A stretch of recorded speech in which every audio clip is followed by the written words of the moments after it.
歡迎翻嚟獨裁，令你有錢嘅地方。呢一段時間你見到戰爭咁反覆， Trump 又咁反覆，可能你都會諗，到底係而家呢一刻呢，我哋應該點樣去佈置未來幾個月嘅投資？所以今日就想同你傾下呢，我哋點樣可以將未來幾個月嘅利潤最大化，同時呢亦都可以呢減少第時崩盤時候嘅衝擊。咁如果你覺得今日講嘅有用嘅話，就記得 like、share 同埋 subscribe 一聲。首先呢，我哋必須要明白一件事呢，就係短期呢，無論市場點樣去變化回調都好呢，其實我都認為呢，有一個比較大嘅可能呢，係會喺未來嗰幾個月呢，隨住減息正式實施呢，而出現一波呢最後嘅上升行情嘅。咁如果假設減息真係好似之前預期咁樣呢，係喺9月同埋10月分別發生嘅話呢，咁一個比較大可能呢，出現一個最好行情嘅時間呢，約略就會係9至11月之間。咁如果反之減息提早喺7月發生嘅話呢，咁我哋呢就可能期望呢個行情出現嘅時間呢都會早啲，咁可能變咗會係7至10月期間呢就有嗰個上升嘅行情。咁當我哋認知到呢一件事嘅時候呢，咁我哋就會明白呢，其實喺減息行情發生之前呢，如果出現任何一個比較大嘅回調嘅話呢，咁都會係一個唔太壞嘅一個佈局機會嚟嘅。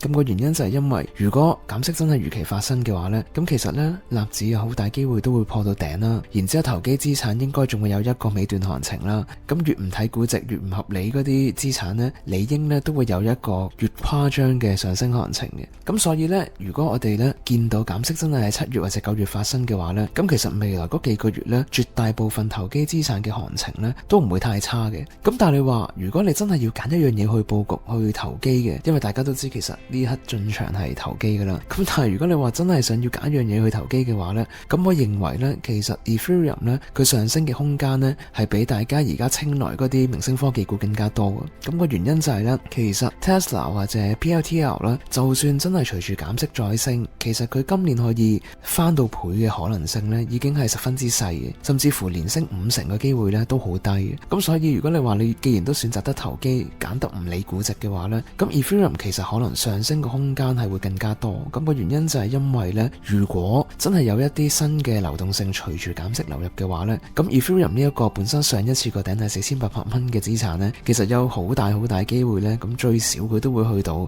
可能4000蚊左右呢個水平。咁如果理想嘅話呢，甚至乎有機會挑戰埋嗰個前頂，然之後去到更高嘅位置。咁換言之就係如果你話用一個2000零蚊嘅價位介入嘅話呢，咁佢有非常之大嘅機會低標呢就係會有60%嘅回報，高標呢就可能講緊係翻倍或以上。咁所以呢，呢亦都係點解呢？我認為呢，如果你話呢刻你係想投機嘅話呢， Ethereum 呢係會比明星科技股呢更加理想嘅。咁因為我哋要明一樣嘢就係，如果而家大部分嗰啲資產都已經偏離咗應有價值嘅話呢，咁其實你唔需要去為佢估值嘅資產，你唔需要計佢市盈率係幾多嘅資產呢，係反而會有一個更大嘅投機空間，更大嘅上升空間喺入面。咁但係當然啦，就算你話你選擇去要參與呢一個尾段嘅投機都好呢，咁我哋都必須要明白，其實全部嘅瘋狂呢都係終究會完結嘅，即係所有嘅派對呢都係會喺呢資金流動性竭盡嘅時候呢就開始轉勢向下嘅。咁所以我哋必須要謹記呢，如果有做任何投機嘅話呢，都千祈唔好做最尾離場嗰個人，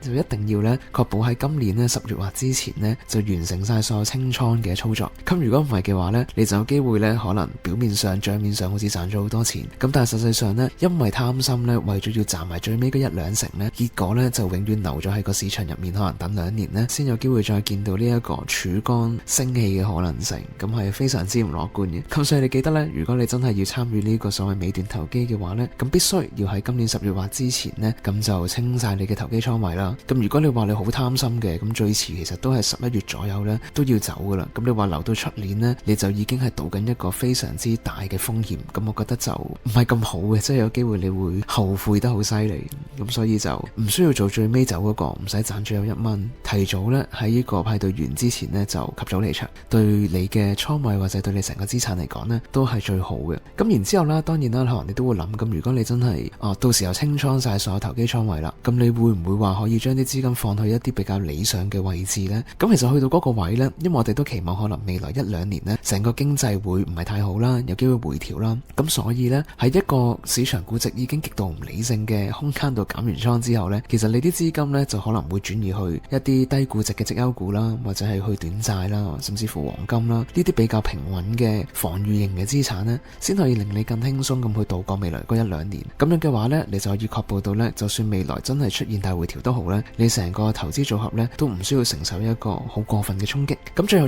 就係呢，如果你淨係想專注做投資者嘅話呢，咁我相信呢，你都應該冇興趣做嗰啲例如醫化或者明星科技股嘅投機啦。咁嘅話呢，你都可以好似阿 Sam 咁呢，依然呢繼續堅持咁去做多一啲呢低估值嘅績優股，特別係一啲可能講緊消費品啊，或者係一啲傳統行業啊嘅一啲股票呢。咁就算第時真係大回調都好呢，其實佢哋調整嘅空間都唔會好過分嘅，即係絕對會係少過科技股呢一半或以上嘅。咁如果你話你唔想投機嘅話呢，咁呢個都會係一個唔錯嘅選擇。咁最後呢，就希望再同你強調一樣嘢，就係呢，其實專注價值嘅長線投資者呢，永遠呢都會係長線贏到呢個遊戲嘅。咁但係可能呢，你會見到近呢幾個月呢，投機嘅回報呢係會高好多。咁呢個都冇辦法嘅。咁所以如果你話你要賺盡佢，咁你呢幾個月就要投機。咁反之呢，如果你係一個放眼長線嘅投資人嘅話呢，咁你都唔需要話太擔心喺呢幾個月落後，因為呢，你會知道呢，當未來嗰一兩年呢真係大回調嘅時候呢，其實你嘅損失會細啦，然之後你潛在嘅升值空間會大啦，而且你會有更多嘅彈性呢去喺低位度撈底佈局一啲優質嘅科技股啦。咁所以呢，喺未來嗰一兩年呢，你就會呢由而家呢個配角呢變成主角。咁所以呢，就視乎呢，你係咪真係想賺晒最尾嗰蚊，同埋都視乎呢，你到底呢係將成個投資睇得有幾咁長遠。咁希望呢，今日講嘅嘢呢，可以幫到你去思考未來嗰幾個月嘅佈局，同埋呢都可以諗清楚到底點樣可以盡量賺錢嘅情況之下呢，減少你要面對嘅風險。咁我哋下次再獨裁同你講下錢嘅問題。拜拜。